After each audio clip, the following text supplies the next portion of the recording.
Well, so poor Michael is dragged away, but before he's executed, and thankfully for the aid, the wife of Leo says, Leo, you don't want to do this, it's Christmas Eve.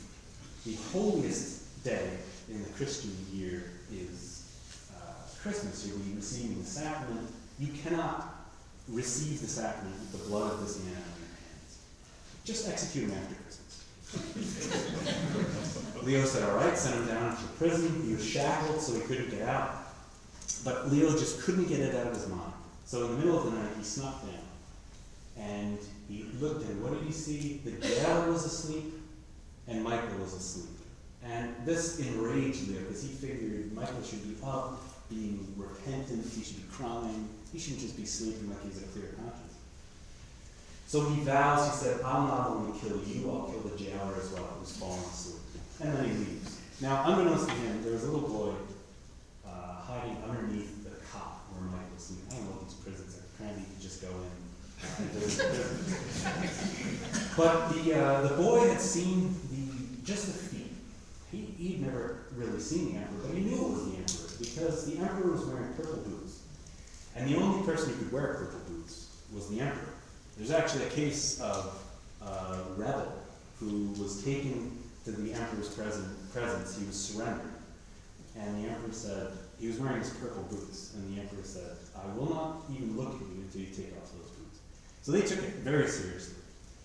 So the little boy woke up the jailer, and he woke up Michael and said, guys, this is what happened. And the jailer realized, I'm in the same boat as my prisoner now, so I might as well throw in my lot with him and help him escape.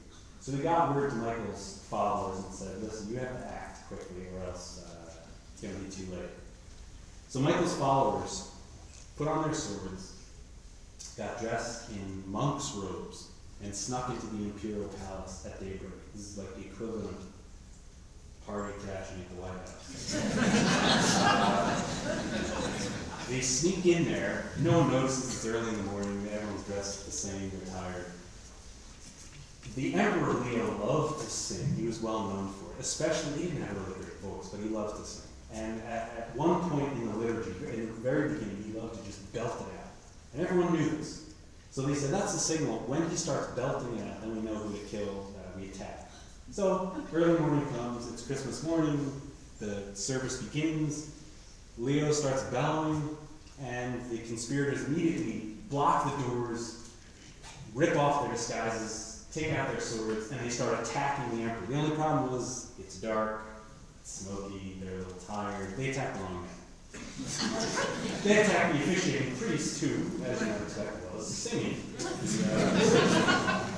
Now, Leo had a big, thick head of hair. And the priest who was being attacked knew this. He happened to be bald. Good thing for him. So he whips off he had a cowl. He whips off the hat and says, look, I'm not the emperor. I'm bald. Stop stabbing me. They do, but in the meantime, Leo, at this point, has grabbed a huge cross from the altar. And he's grabbed an incense burner. And he's swinging them around, yelling out for his guards, who can't get there because the doors are being blockaded. One account says he defended himself for over an hour, which I find hard to believe. But eventually his arm gets chopped off, he gets killed. The one thing he didn't tell them was he had the key to Michael's chains hidden on him. They killed him, they didn't suspect this. They went down and they knew they had to move quickly, because if they don't crown Michael emperor right away, someone else will become emperor, and then Michael's still in the dungeon.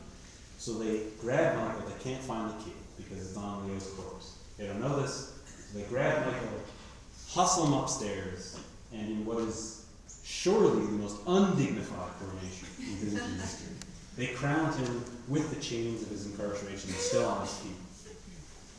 Now, emperors like these, they're not really concerned with what's going on in the outside world. They are concerned with power at home and maintaining that power. So they're not very responsive as the empire sort of crumbles away.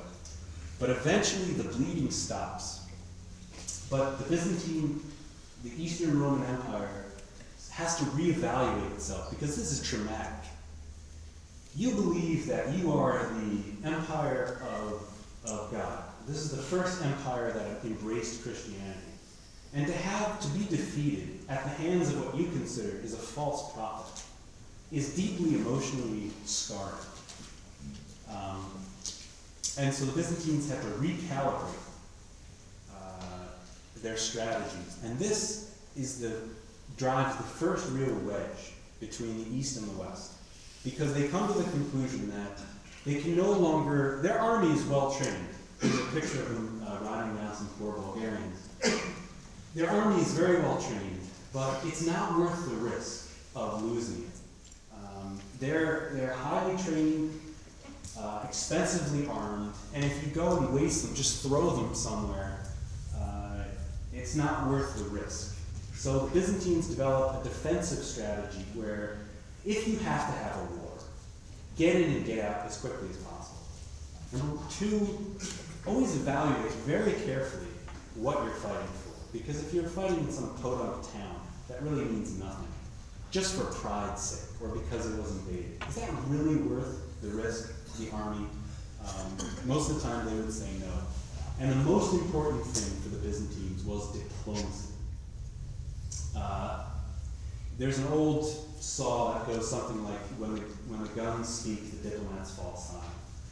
Byzantines would have thought the reverse. There's no time more important to employ diplomacy than in the middle of a battle. Because today's enemies might be tomorrow's allies. The goal of fighting is not to destroy your enemy, it's merely to weaken him enough so that he'll stop fighting. And diplomacy, the way you employ diplomacy is one of the most successful ways, is bribery. They figured out bribery was very easy. People loved gold, and they were always willing to invent very creative ways to stop fighting. Another advantage of bribery and diplomacy is that you can subtly reinforce certain messages. This is a crown that was given to the King of Hungary by Byzantine Emperor Michael VII. It's hard to see, but there are three images. This is the Byzantine Emperor, this is his son, and that's the King of Hungary.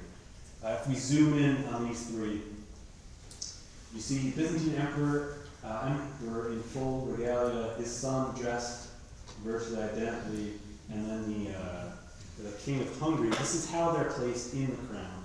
And then you'll notice a certain number of things. First of all, Byzantine Emperor has a halo, so does his son, but the King of Hungary does not. And that's very much on purpose, because there is only one emperor. And this is the main point of Byzantine ideology. There is only one emperor. There are many kings, but there is only one emperor. Jesus said in the Bible, they're a very Christian society, render unto Caesar what is Caesar's. And St. Paul had said, honor the emperor. These weren't just words to the Byzantines. These weren't some random Bible passage. This was a command. They had Caesar in front of them. They saw Caesar every day. They gave up political control of the entire Mediterranean, but they never gave up the idea that every Christian owes allegiance to the emperor. He's something special. He's God's divine representative on earth. You should hear in there an echo of what the Western Church is saying, specifically the Pope. And this is a huge problem, because the Pope and the Emperor are essentially claiming to be the same thing. And that's going to lead to many problems. What it does initially lead to is a Cold War in the Balkans. The Balkans are largely unchristianized at this point. The Slavic peoples have come down into the Balkans, and there's a race who can convert them first, Constantinople or Rome. Everyone's still pretending that Christianity is just one, but there's a Cold War going on. Neither side will admit it. Constantinople does something very clever. They send these two brothers. This is Saint Cyril, and there's Saint Methodius, his brother. And they discover that the Slavs have no written language. So they make one up based on Greek. This is an example of it.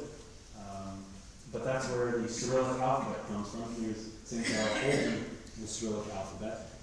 And this allows people to maintain their own traditions, their own language, and be part of the Orthodox world.